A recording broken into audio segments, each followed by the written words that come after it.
Quiet halls, smiling faces, students engaged in the classroom. While these may be familiar sights in districts across Iowa, at North Union Elementary, these attributes are the hard-won results of a cultural metamorphosis. By shifting focus towards social-emotional learning, SEL, and trauma-informed care, the staff discovered that changing their own approach to interactions was the key to unlocking student success. Something that I noticed right away from the get-go was student behavior, how much time it consumes, how it interrupts a school day, how it just kind of raises the level of tension within a building really quickly. I really had to step back and take a look at changing the narrative on allowing that to be the focal point of a day.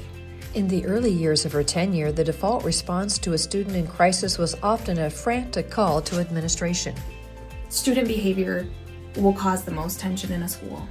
When staff, teachers, paras don't know what to do, I feel like that was just the answer. Like, well, call the principal. Teachers felt that tension too. Neola Brune, a fourth grade teacher, admitted she was initially unsure if a new direction would work. Student behavior was something that I knew needed to be addressed. What we were doing wasn't helping the students grow. It wasn't helping the students realize that they needed to make a change. I was skeptical because I didn't know how it would happen. I didn't know how to do it or how what approach would be successful. The change didn't happen overnight. Joanne Eaton, a second grade teacher, noted that the evolution was gradual, supported by consistent professional development. I don't think it was a switch change, like a light switch went on. I think it was a gradual change. We've been given so many opportunities for professional development and learning. We have the support from our administration in a way that is pretty unique. If the only tool you have in your toolbox is a hammer, you kind of see every problem as a nail. It's not that way anymore. We have so many more tools in our toolbox to use. I think it's just been very helpful to all of us. The district invested heavily in resources, starting with Jen Alexander's book, Building Trauma-Sensitive Schools. Staff learned that regardless of the challenges a student might face outside of school, the classroom can remain a consistent, regulated space through the intentional actions of the educators. We had to take a look at who we are as professionals in a school, and what our climate culture looks like, and how we communicate with one another, how we treat each other, the energy we bring to our jobs. Anywhere between probably 5 and 20% of our population are not going to have all of those skills that they need to be successful every day in every aspect of school. And behavior and social emotional learning is a big piece of that. Michelle Bierstead, the school's SEL coordinator, said reading What Happened to You was a turning point for the entire staff. We started to learn more about trauma affecting our students, and we did a book study and read the book What Happened to You, and I think that was the big epiphany we had. And so that book really opened our eyes staff-wide that, hey, these kids need that extra additional love and support that they get from our teachers every day, and some just need just a little bit more. Behavior is communication. Kids are telling us something. They're really telling us what they need, and we need to take a step back and study that and figure out exactly what it is that they need. Over the last 8 years, the school has added specialized roles to support this mission. Biersted's role was created 5 years ago, while Beth Borchert recently joined as a district-wide social worker. I think our district has made a commitment to mental health and social emotional learning, and has realized the importance of treating the whole child, not just academically, but realizing how important it is to support students at a social, emotional, behavioral, mental health level. Even the school nurse's office has evolved. Our school nurse is a huge part of our mental health team. She helps provide resources to families. It goes beyond ice packs and Band-Aids.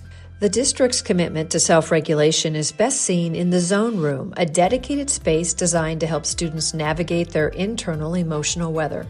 The The room serves as a proactive resource where students can learn to identify their emotional state using color-coded zones, typically ranging from blue, such as tired or sad, and green, ready to learn, to yellow, anxious or embarrassed, and red, frustrated or angry.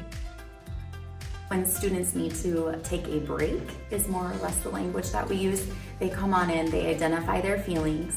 According to those feelings, that is the zone that they would use. And in that zone are some activities and different things that help with their regulation with those feelings. Often I've had students that have scheduled breaks in the zone room.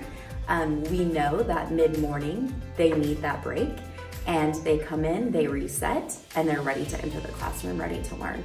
And really that's what we want. If they need a moment, we want to give them that moment so that when they come back, the only thing on their mind is getting the work done, the academics.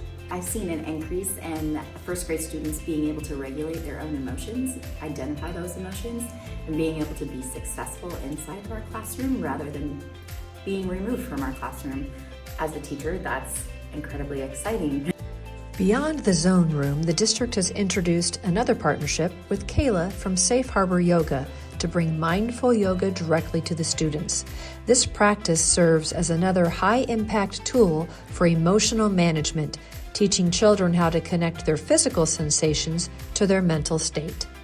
Our students, they get to experience so much more than just learning a yoga pose, but they're learning, how to regulate themselves, and they're learning things that they can do when they need a moment of calm. The result is a building where the warrior way expectations provide a common language, and the staff operates as a family, often wearing shirts that proudly proclaim, "Ain't no family like the one I got." The change is evident when you walk through the door every morning.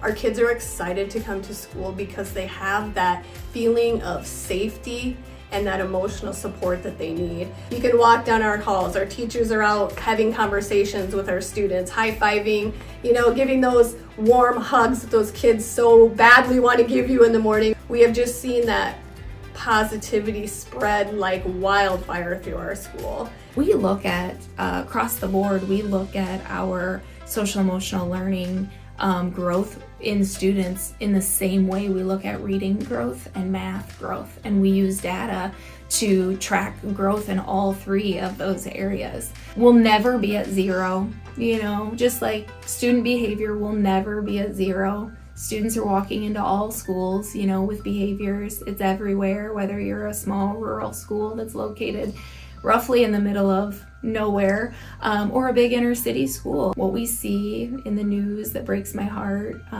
it is everywhere. And I realized it was a reality, but I didn't want it to be our legacy. That's not who we want to be. And so shifting that and changing that narrative became our goal. And it will be moving forward. To learn more about the exciting things happening at North Union Elementary, visit nuwarriors.org to find Principal Black's contact information.